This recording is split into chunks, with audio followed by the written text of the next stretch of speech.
ହଁ ମୁଁ ନ୍ୟୁଜ୍ରେ ଦେଖିଲି ଆଉ ତାକୁ ଚାକିରିରୁ ବହିଷ୍କାର କରିଦେଇଛନ୍ତି ଓଡ଼ିଶା ସରକାର। ଆଉ ତା ଭବିଷ୍ୟତରେ ସେ ଆଉ ସରକାରୀ ଚାକିରି ଜଏନ୍ କରିପାରିବ ନାହିଁ, ପାଇପାରିବ ନାହିଁ। ସେଇଟା ଶୁଣିକି ମୋତେ ଟିକେ ଆଶ୍ୱସ୍ତି ଲାଗୁଛି। କିନ୍ତୁ ମୋର ସେ ପିଲା ଯେ ପର୍ଯ୍ୟନ୍ତ ଦଣ୍ଡ ପାଇନାହିଁ ସେ ପର୍ଯ୍ୟନ୍ତ ମୋର ମନ ଶାନ୍ତି ନାହିଁ। ତାକୁ କଠୋରରୁ କଠୋର ଦଣ୍ଡ ଦିଅନ୍ତୁ, ତାକୁ ଫାଶୀ ଖୁଣ୍ଟରେ ତାକୁ ଝୁଲାନ୍ତୁ, ତେବେ ଯାଇକି ଆଗାମୀ ପିଢ଼ି ଏମାନେ ଯେ ସୁରକ୍ଷିତ ରହିବେ।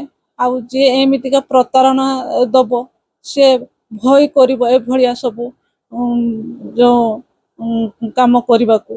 ତେଣୁ ମୁଁ ଚାହୁଁଛି ତାକୁ ଫାଶୀ ଖୁଣ୍ଟରେ ଝୁଲା ହଉ। ମୋ ଝିଅକୁ ତ ମୁଁ ଆଉ ପାଇବିନି, ମୁଁ ତ ଝିଅକୁ ତ ହରେଇଦେଲି। କିନ୍ତୁ ମୋ ଝିଅ ସହିତ ଯାହା ହେଇଛି, ଯେଭଳିଆ ତାକୁ ଶାରୀରିକ ମାନସିକ ଆର୍ଥିକ ନିର୍ଯାତନା ଦେଇଛନ୍ତି, ସେଇଟାର ସେ ଭୋଗ କରନ୍ତୁ ସେ ଦୋଷୀ। ତେଣୁ ତାକୁ ଫାଶୀ ଖୁଣ୍ଟରେ ଝୁଲା ହଉ।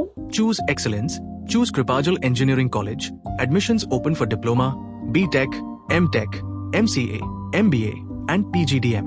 Apply now.